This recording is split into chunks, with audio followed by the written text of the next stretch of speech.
महाराष्ट्र राज्याचे लाडके नेते आणि लोकप्रिय मुख्यमंत्री माननीय देवेंद्रजी फडणवीस उर्फ देवाभाऊ यांचा उद्या वाढदिवस। मात्र आपला वाढदिवस हार, तुरे, फटाके किंवा मोठी बॅनरबाजी करून साजरा न करता तो सामाजिक उपक्रमांद्वारे सेवा दिन म्हणून साजरा करावा, असे आवाहन स्वतः देवेंद्र फडणवीस यांनी केले आहे। त्यांच्या याच आवाहनाला प्रतिसाद देत गडहिंग्लज शहर व तालुका भारतीय जनता पक्षाच्या वतीने उद्या एका भव्य रक्तदान शिबिराचे आयोजन करण्यात आले आहे। उद्या होणाऱ्या या भव्य शिबिरासाठी आज गडहिंग्लजमध्ये कार्यकर्त्यांची मोठी लगबग पाहायला मिळाली।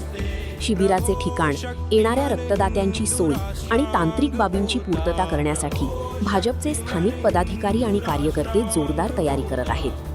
जास्तीत जास्त युवकांनी आणि नागरिकांनी या रक्तदान शिबिरात सहभागी होऊन आपल्या लाडक्या नेत्याला वाढदिवसाची भेट द्यावी, असे आवाहन भाजपच्या वतीने करण्यात आले आहे। महाराष्ट्र राज्याचे लोकप्रिय मुख्यमंत्री माननीय श्री देवेंद्रजी फडणवीस यांचा उद्या 22 जुलै रोजी वाढदिवस आहे। त्यांचा वाढदिवस सगळीकडेच कुठेही वायफळ खर्च न करता सामाजिक कार्यातून वाढदिवस साजरा करावा, असेच मुख्यमंत्री साहेबांनी आदेश दिलेले आहेत। त्याच अनुषंगाने गडिंग्लज शहरातील भाजपचे जे मंडळी आहेत, भाजपचे कार्यकर्ते आहेत, त्यांनी गडिंग्लज शहरामध्ये भव्य असं रक्तदान शिबिराचे आयोजन केलेले आहे। त्याच अनुषंगाने आपल्यासोबत स्वतः तालुका अध्यक्ष प्रीतम कापसे आहेत, त्यांच्याकडून जाणून घेऊया नेमकं काय काय आयोजन आहे उद्याच्या कार्यक्रमाबाबत। कापसे साहेब नमस्कार, काय सांगाल? उद्या साहेबांचा वाढदिवस आहे, कशा प्रकारे आयोजन केलेलं आहे? आपल्याला माहीत आहे की मुख्यमंत्री महाराष्ट्राचे लाडके मुख्यमंत्री आहेत, त्यांचे वाढदिवस हे वायफळ न खर्च करता, म्हणजे आतिषबाजी, फटाकेबाजी, बॅनरबाजी न करता एक समाजाला उपयोग होण्यासारखा कार्यक्रम घ्या म्हणून आपल्या प्रदेश अध्यक्ष माननीय रवींद्र चव्हाणांचा आदेश आला आणि आपल्या कोल्हापूर जिल्ह्याच्या जिल्हा अध्यक्ष नाथराजराव पाटील यांनी सुचवल्याप्रमाणे समाजाला खरोखर एक रक्तदानाचा उपयोग होणार आहे। कारण जून, जुलै, ऑगस्टमध्ये रक्ताचा तुटवडा भरपूर ठिकाणी असते, काही मध्यंतरी पेशंटांना पण रक्तदान मिळालं नाही, त्यामुळं समाजाला एक देणं लागतो ह्या उद्देशानं।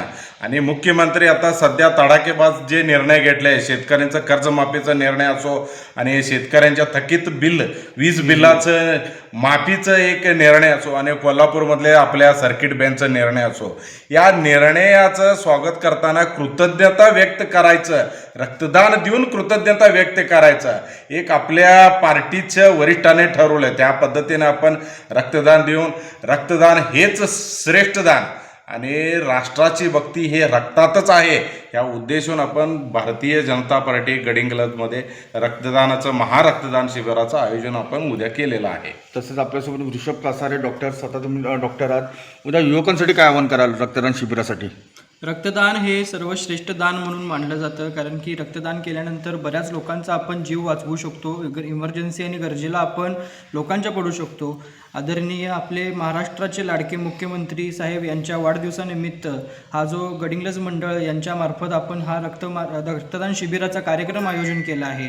तसेच युवा मोर्चा, भारतीय जनता युवा मोर्चाच्या मार्फत आमचे लाडके प्रदेशाध्यक्ष कृष्णराजजी महाडिक साहेब, जिल्हाध्यक्ष आपले रवीशदादा कौलवकर यांच्या मार्गदर्शनाने व आमच्या प्रीतमदादा कापसे यांच्या आशीर्वादाने आज आम्ही भारतीय जनता युवा म्हणून आम्ही इथे आयोजित केलेलो आहोत। सर्व सोबतच त्यांच्या मार्गदर्शनामधून आम्हाला काम करायचं आहे, एवढंच सांगतो। थँक्यू।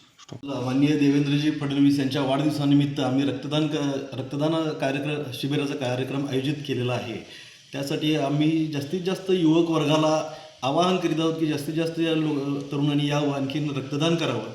आपण रक्तदान करत आहात ते आपल्याच लोकांच्यासाठी करत आहात, पहिला हा त्यातला सामाजिक संदेश लक्षात घ्यावा। आणखीन जास्तीत जास्त रक्तदान करून आमच्या या कार्यक्रमाला तरुणांनी प्रतिसाद चांगला द्यावा अशी आमची इच्छा आहे। आणि या तरुणांना यासाठी आकर्षित करण्यासाठी आम्ही कॉलेजच्या युवकांसाठी, रक्तदान केलेल्या युवकांसाठी आम्ही एक चांगली कंपनीची, ब्रँडेड कंपनीची बॅग देत आहोत। आणि आपल्याला हे रक्तदान शिबिर हे आपलं आता गडिंग्लजमधील लायन्स ब्लड बँक या ठिकाणी उद्या सकाळी 9 वाजल्यापासून दुपारी 3 वाजेपर्यंत चालू राहील, याची नोंद घ्यावी।